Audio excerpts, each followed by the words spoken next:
Right, Gordon Smart and Goughie in on Drive. Goughie, let's get straight to it. Yesterday afternoon, this time, you were expecting a 4-0. Yeah, I was expecting 4-0, you know, but Hungary, listen, defended well, tactically, they got it spot on against England, they got the goal, which always helps when you score the first, doesn't it? I thought England came back into it well, they had possession of the football.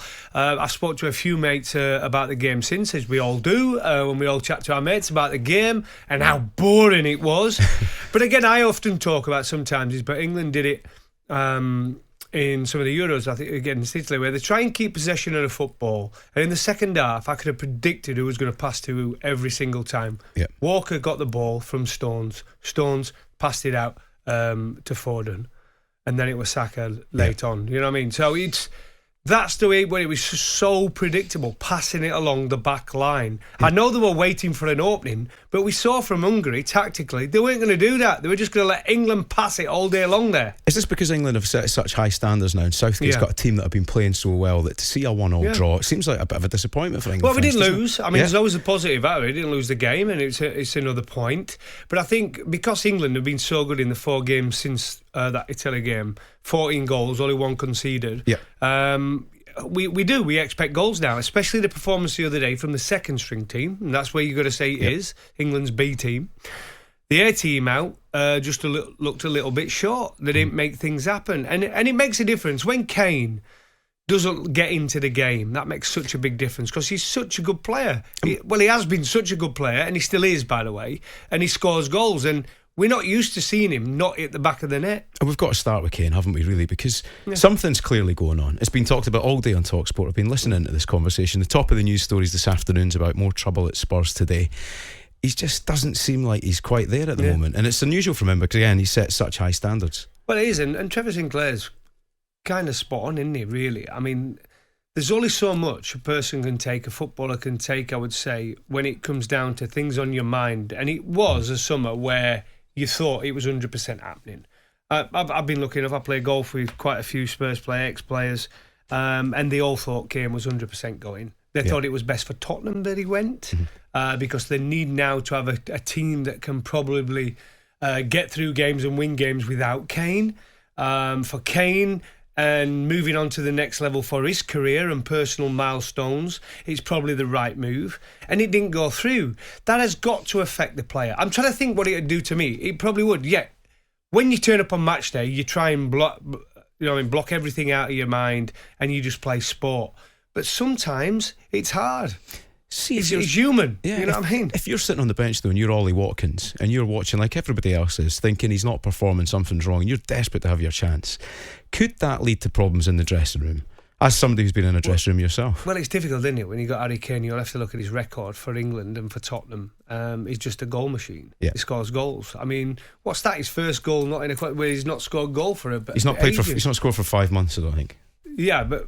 No, for England, no. In the last qualifiers, he scored in every game. The last 15 on the bounce, isn't it? 15 on the bounce, so till last night. So we're talking about one player not scoring in one game. And I think it's purely because he had a poor game.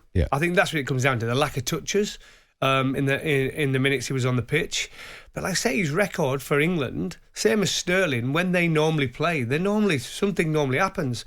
But the problem is, how many times can he go with players who are out of form for their club and put them into an England side, and does it create a negative energy? Moving forward, that might be a problem. Were there any positives you could take for Harry? There was one great ball through to Sterling that I saw last night.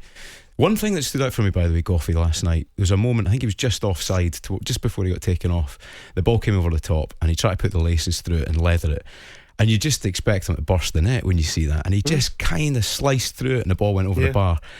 And that just felt really un-Harry Kane-like, you know. And that was a sign to me that he's not playing with any confidence. It's not. And Roy Keane after, I thought was brilliant what he said, because I don't know what people out there think or you think about it, but when it comes down to Harry Kane, and they said, when he's good, he's very, very good. He just can score from anywhere. He looks busy. He looks sharp. But when he's having a quiet game, he's got to do more to get into the game. And I thought that was such a good description of Harry Kane, really, because a lot of people, I think, in the past have been criticised. I call him world-class Harry Kane, and I took a lot of stick on radio for saying it. They say he's not world-class. I think he is. With a record like that for his club, and for his country of scoring at the highest goals. level. I think he's top class, right? He's top class. Champions League football and everything that goes with it. But there has been criticism in big games that he doesn't turn up.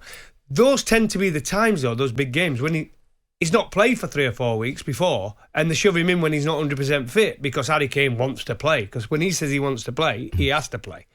And Tottenham have been guilty of that. Poch did it a couple of times, didn't he? But if you were the manager, you'd do exactly the same.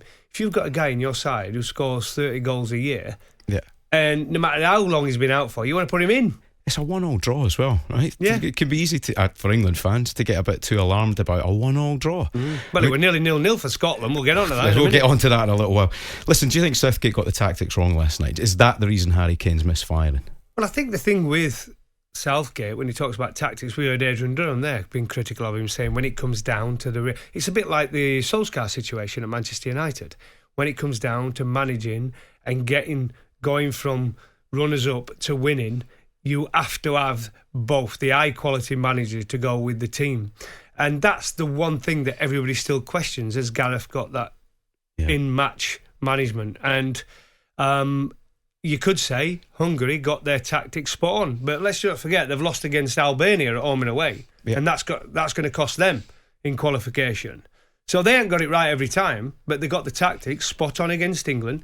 And England didn't do anything to look as though we're going to score. So is that a criticism maybe of Southgate, that he can't adapt the tactics as things unfold in front of him? Because Hungary played a clever game, I think. Yeah, well, that's the question. Yeah. And one thing after what disappointed me, though, what he did say, I don't know about you on this as well, when we were all talking, I saw so many pundits, ex-England footballers and fans talking about, at last, Gareth Southgate gives us a midfield three that we've all wanted, of Mount, Rice and Foden. Guess what? It didn't work. And he's already questioning it. Straight after the game, we'll have to look at the balance of the team. Yeah. Now, the only thing about balance of the team was that midfield three. It wasn't the front three, because that's going to be 3 picks most of the time, right? Yeah.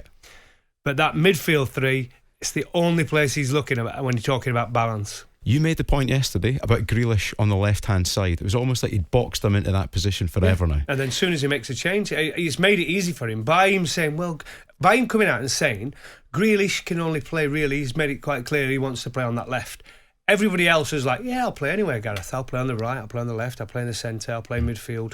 So everyone else, he can move around. With Grealish, it's almost like, it's the easy change. He can only stick in that position. I want to freshen it up, so I'll take Grealish off. I think Grealish is fantastic. He's an unbelievable player.